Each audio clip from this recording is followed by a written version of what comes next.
Well, hi there and good evening. Welcome to the broadcast on the 7th day of August 2023. We are so glad that you've made time for us. We've got quite a lot in store for you tonight. It is a brand new week, and so we get started. Here are the day's top stories. Watu ya Serarak. Si mnajua mzozo ya Serarak? Mambo ya nusu mkate, mambo ya handshake, hayo hayako kwa meza ya sisi kuongea na wale marafiki zetu. No room for handshake. Kenya Kwanza leaders affirm as they tour the Mount Kenya region led by President William Ruto. Blow to Kenyans as the High Court declines to suspend the implementation of the Finance Act 2023, even as the Energy, Petroleum and Regulatory Authority boss Daniel Kiptoo is summoned by the court. 25 years later, the pain lives on. 1998 August 7th bomb victims anniversary is attended by political leaders.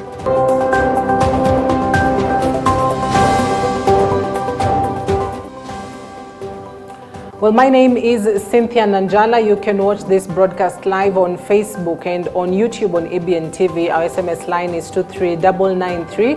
Let us get started on the latest making headlines across the country, and we kick it off from the corridors of court, where the High Court in Nairobi has dealt Kenyans a major blow by dismissing fresh twin applications to suspend the housing levy.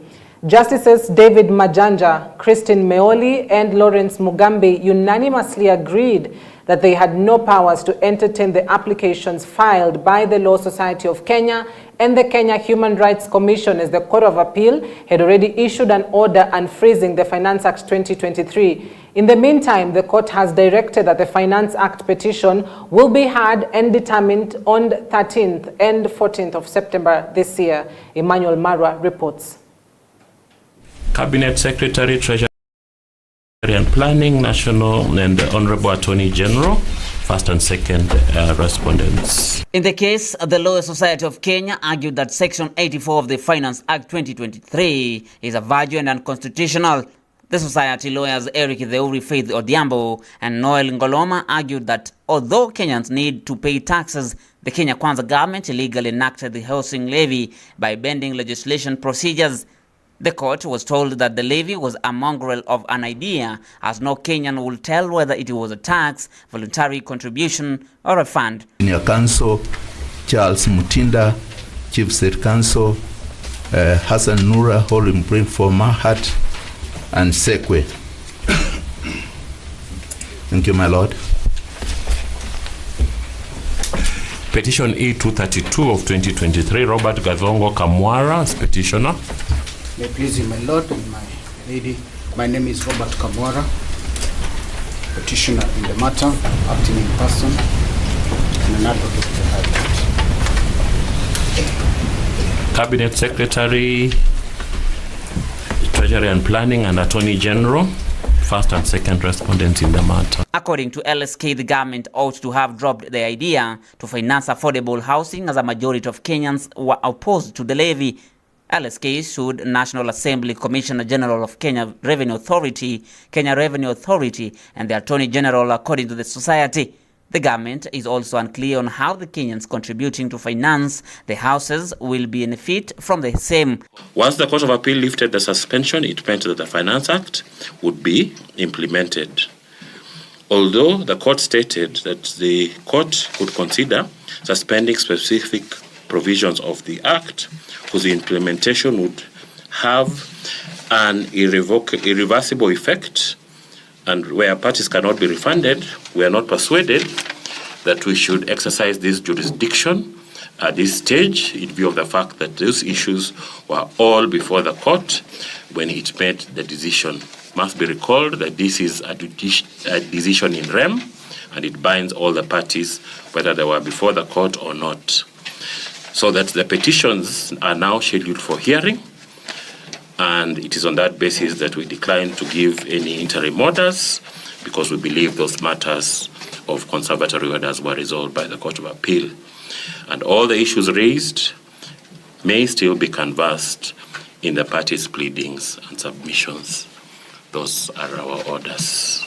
The Attorney General and Parliament opposed the application. Senior lawyer Kiragu Kimani for the AG argued that the Court of Appeal had already dealt with the Finance Act 2023 and lifted the orders. According to Kiragu, Kenyans can demand their money back if the court finds the section to be unconstitutional. Following dismissal of applications, Okia and Matindi have moved to the Supreme Court, arguing that the Court of Appeal judges Mohamed Warsame, Kadurima Minoti, and Helen Omondi erred in unphrasing orders issued by the High Court. May it please the court. My name is Eliud Matindi. I'm the second petitioner in this matter. I was offered the opportunity to appear virtually because I would have been out of jurisdiction. But since I'm around, I opted to appear in person. Emmanuel Marwa, reporting for EBN TV, Nairobi. Still on the Matters Finance Court, the Act of 2023 continues to make waves as a three-judge bench comprising Justice David Majanja as the presiding judge, along with Lady Justice Meoli and Justice Mugambi, declined to grant conservatory orders. This decision upholds the ruling by the Court of Appeal, maintaining the ongoing discussions and debates surrounding the 2023 Act. Of particular note is the summoning of the Energy and Petroleum Regulatory Authority boss Daniel Kipto. The court has called upon the DG to address concerns over the standard rating of the value-added tax VAT on fuel. Kipto was ordered to appear before the court to show cause why he should not be held in contempt of court for disobeying orders issued by Justice Mugure Thande on the suspension of the Finance Act 2023 and ultimately the suspension of value-added tax on fuel.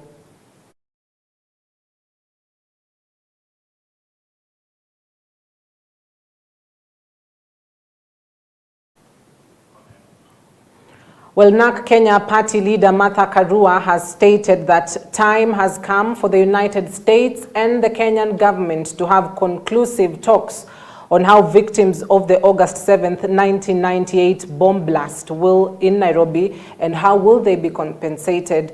Speaking during the 25th anniversary of the terror attack on Monday, Martha Karua said that the long-stayed conversation around the compensation of the victims has become of age, and the two states must be deliberate on how they will compensate the families of the victims.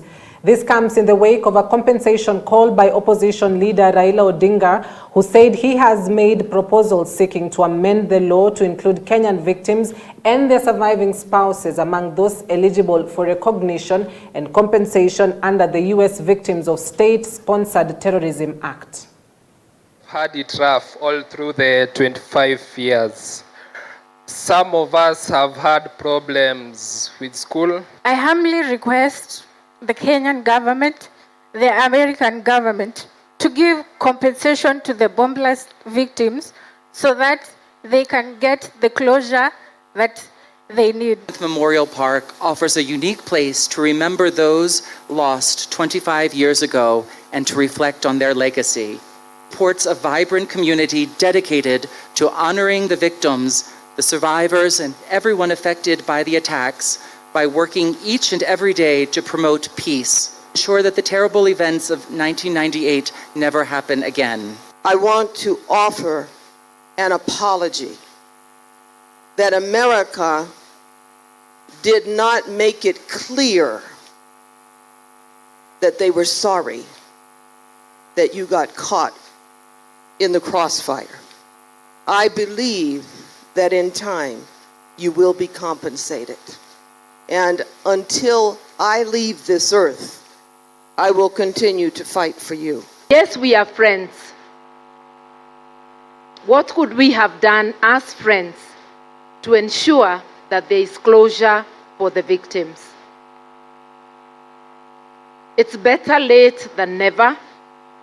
Apart from the court battle, I think that a time has come when the two governments must sit together and see what can be done. As been aptly said here, Kenya took the bullet on behalf of the US.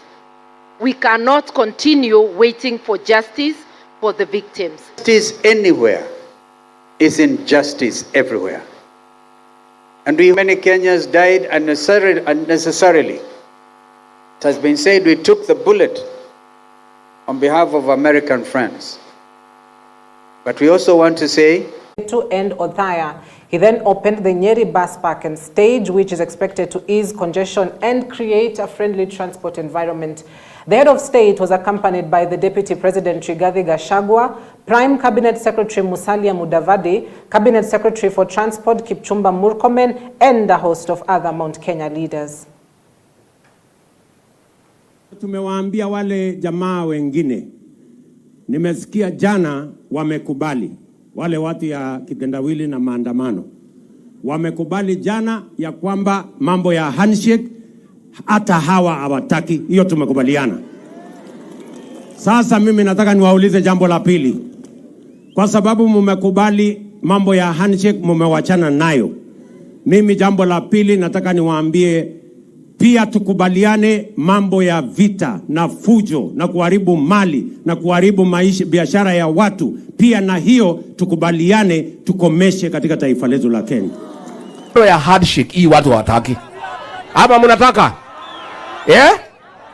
Unajua huyu mtu rais alikuwa amenyamaza, ameanza kuona kama yeye ni mtu ya ile saizi amezoea.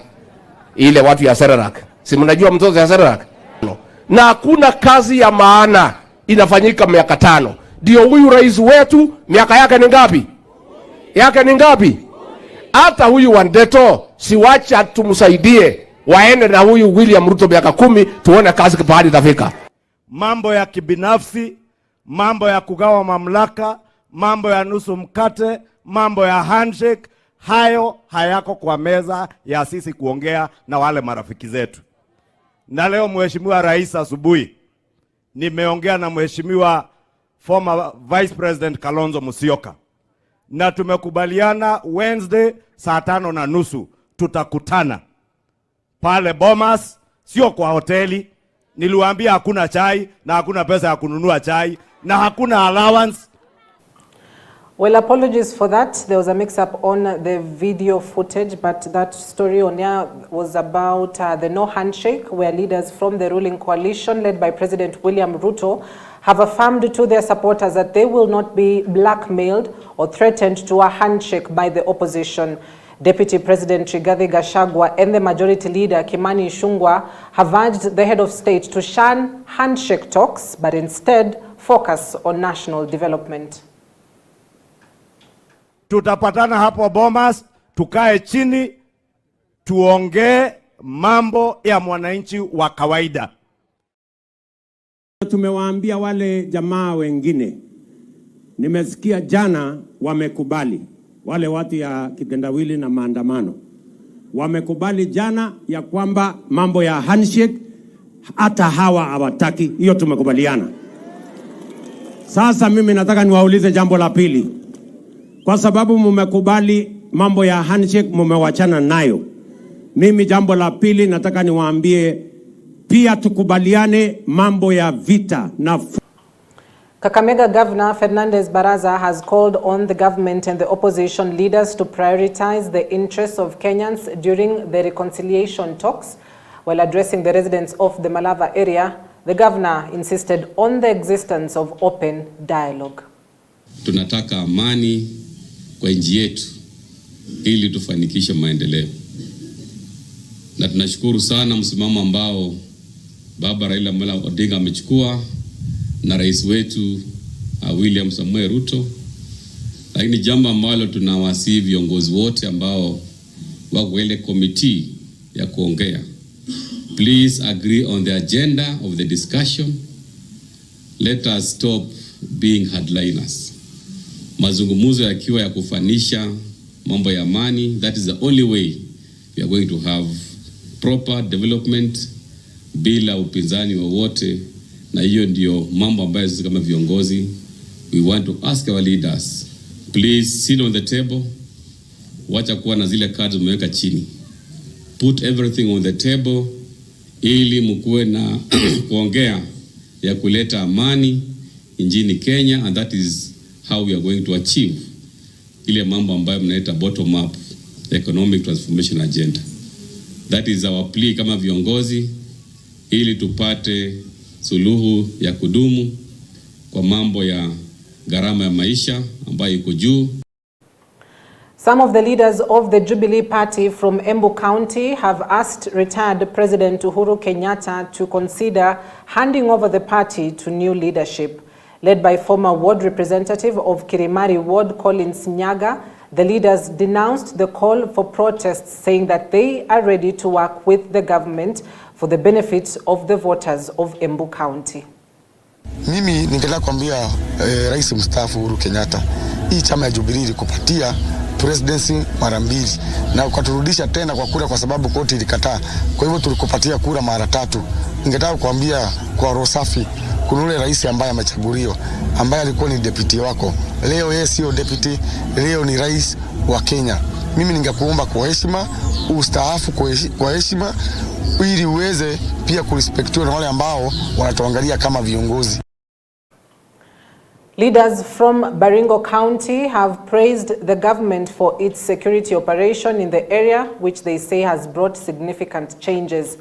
The operation has led to a newfound peace and tranquility in the region, which has been plagued by frequent incidents of banditry in the past. The leaders mentioned that the county has experienced stability over the past few months, allowing residents to carry out their activities with ease.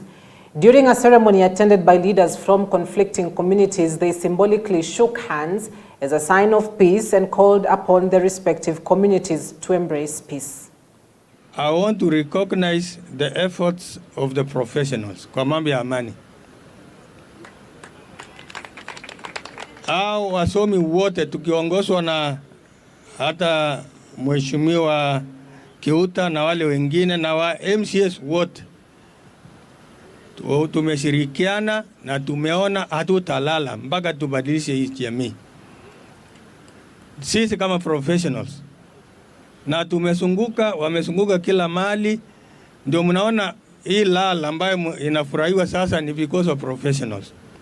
Hatutakubali kila wakati kuwa sisi ndio tunakuwa ile inaitwa denominator ya conflict. Pokot wanapiga Marakwet, Pokot wanapiga Tuken, Pokot wanapiga Lichamus, wanapiga Samburu. That is inatuharibia jina. Ni lazima tubadilike. I want to call upon you and all of us members of parliament from Baringo. HDC moto iko hapa. Pesa ya HDC isomeshe watoto ya Pokot waende shule. Wasikuje biashara ya kuchukua moto na kuwacha watoto ya Pokot bila kwenda. This must be your forest.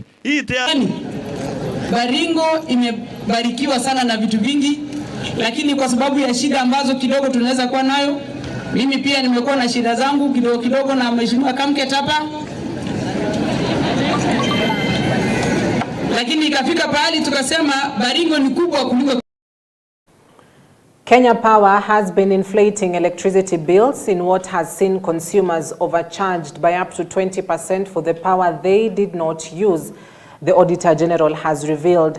In a shocking revelation before a parliamentary committee, Auditor General Nancy Gathungu said a forensic review of generation, transmission and distribution of electricity found bills did not match actual consumption, while extra charges loaded on the consumers by the utility are not traceable in the billing system. Neither Kenya Power nor the Energy and Petroleum Regulatory Authority EPRA has sufficiently explained the anomalies, and the audit found that there was a miscalculation of system losses, which is attributed to the use of outdated study reports, partial simulations and arithmetical errors. The committee chairman, Vincent Musyoka, said the startling revelations by the Auditor General confirm fears Kenyans have been having about exaggerated power bills.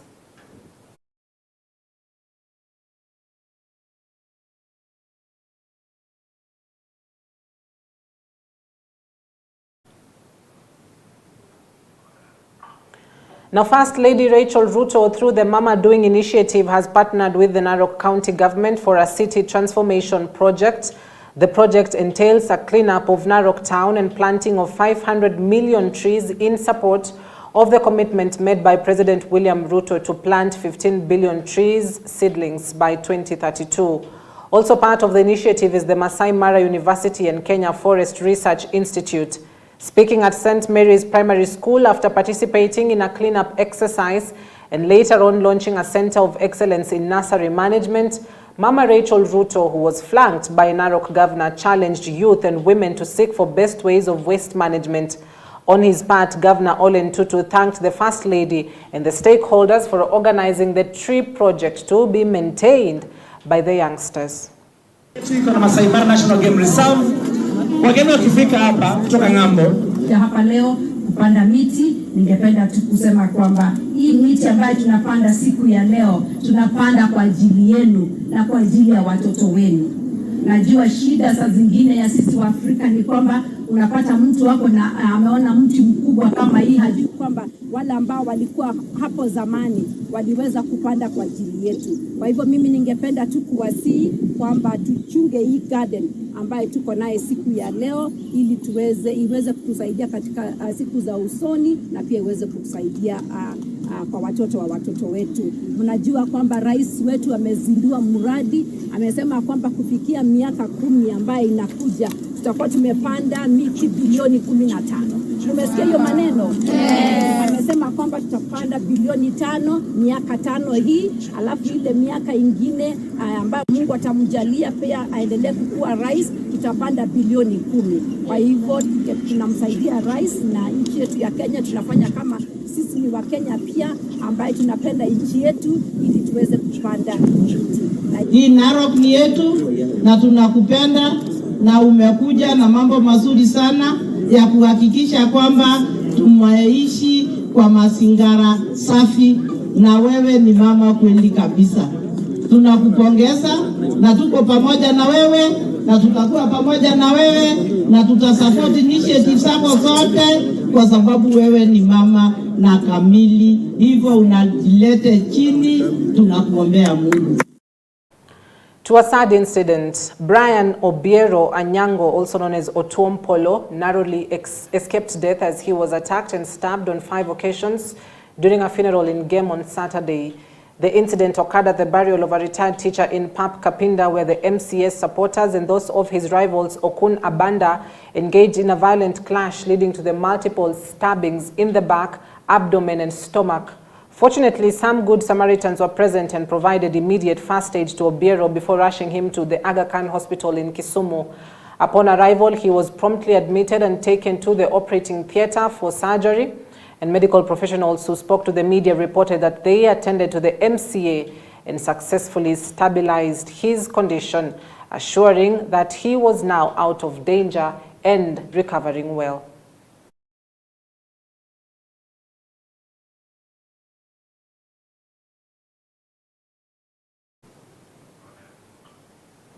Well, quite unfortunate, and we do empathize with the ward representative. Several families from Mwea sub-county, Nembo County, who come from vulnerable backgrounds or persons living with disabilities are set to benefit from new houses and toilets in their homes in order to enable them to live a decent life.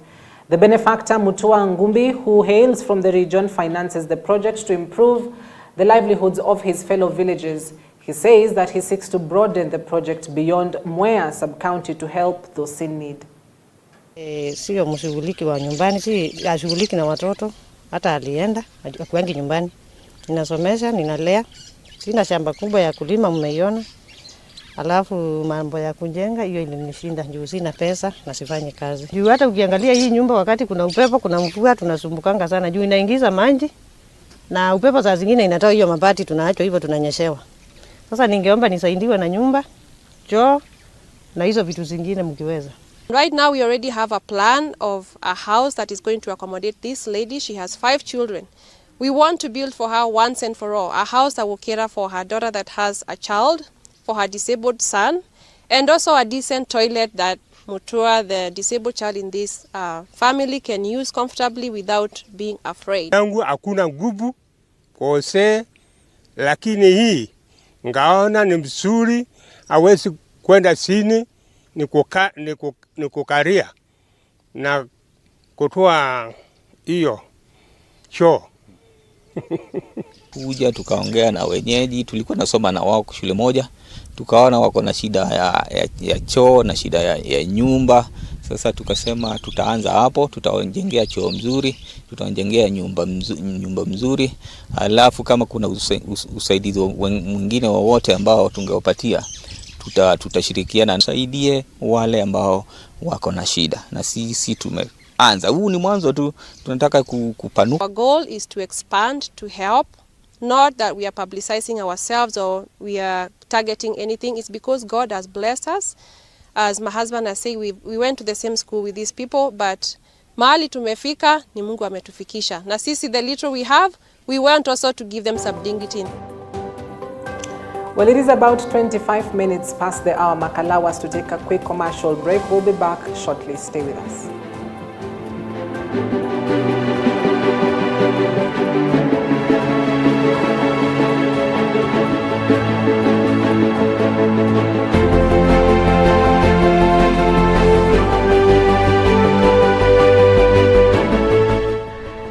In a fast-paced world filled with distractions, it's easy to lose sight of what truly matters: your relationship with God. Every Tuesday and Thursday, we take you on a transformative journey of building your faith, without which it's impossible to please God. A journey of introspection and discovery of who you are in Christ Jesus. For you to walk with God, you should not crumble when you come under pressure. Kama umeokoka, sema umeokoka mpaka mbele ya president, mpaka mbele ya chief justice, mpaka mbele ya kila mtu. Hiyo ndio kuokoka ya ukweli. Kuokoka ya ukweli. Enjoy a faith-filled environment of worship and ministry of the word every Tuesday and Thursdays from 9 a.m. with Reverend Felix Kevoy, exclusively on EBN TV. Through the morning rush and the buzz, find a voice you can trust, a voice of reason, a voice of direction, and a voice of hope.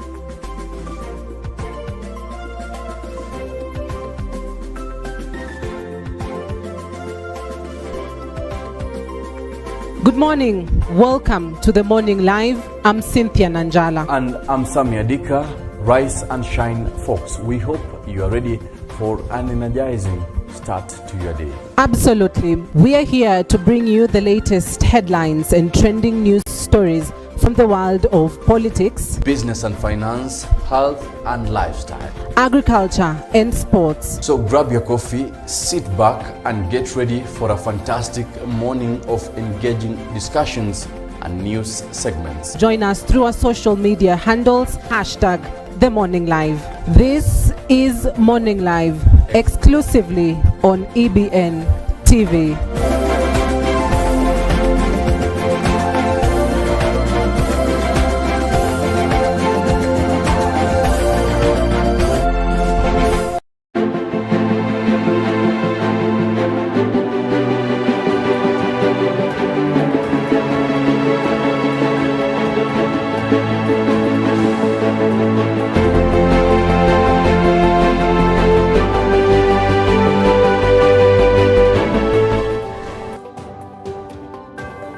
Welcome back and thank you for staying with us. Now, the National Youth Week will commence today, Monday, August 7th, with its official launch at the University of Nairobi.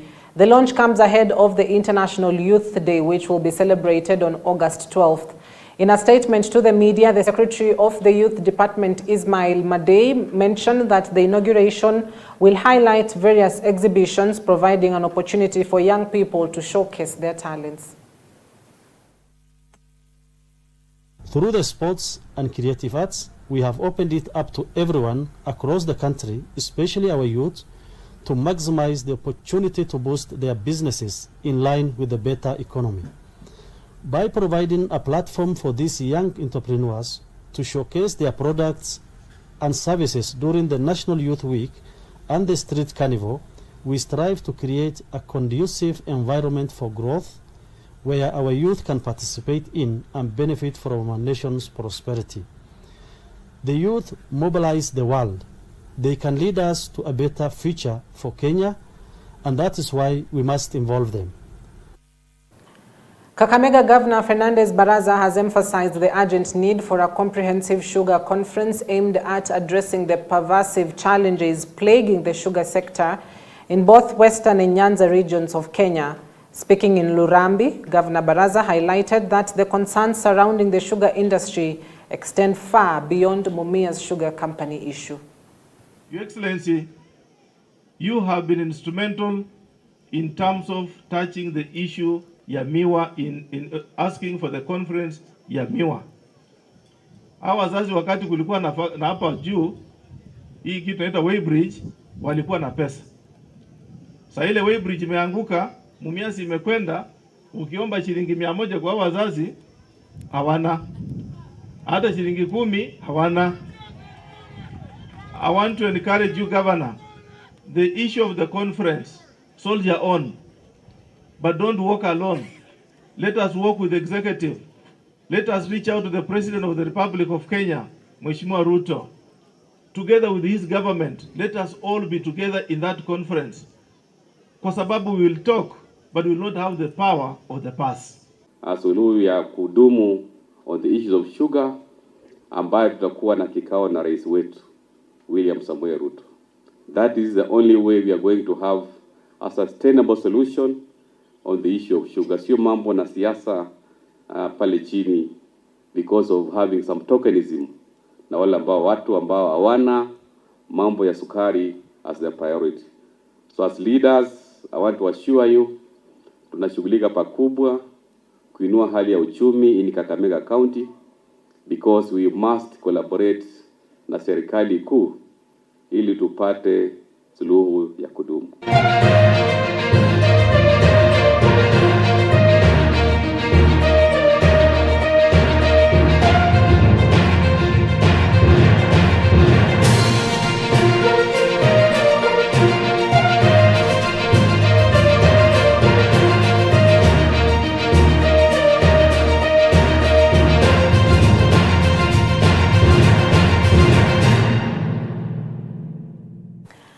Now to sports. It is a heartbreak for Nigeria as England scrapped into the quarterfinals of the Women's World Cup when they beat Nigeria 4-2 on penalties in Brisbane on Monday.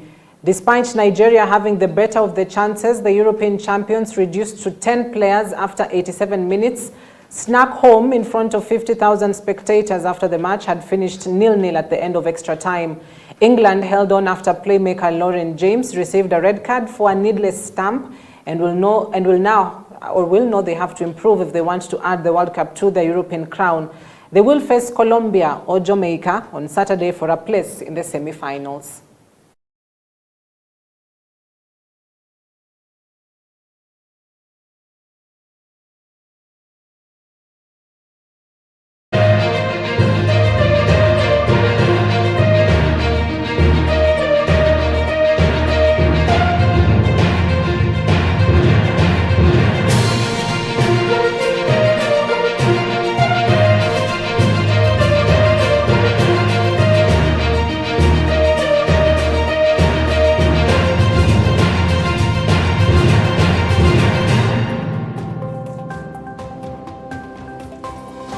Well, it is about 34 minutes past the hour mark. Thank you for keeping us company. You have been watching EBN Prime Edition. We hope that you're up to date on the latest making headlines across the country. Please be sure to join my colleague Sami Adika tomorrow morning at 7 a.m. on Morning Live. They will be taking a look at various aspects on the state of the nation. You definitely do not want to miss that. However, see you tomorrow, same time, same place. I'm Cynthia Nanjala. Have yourselves a blessed night.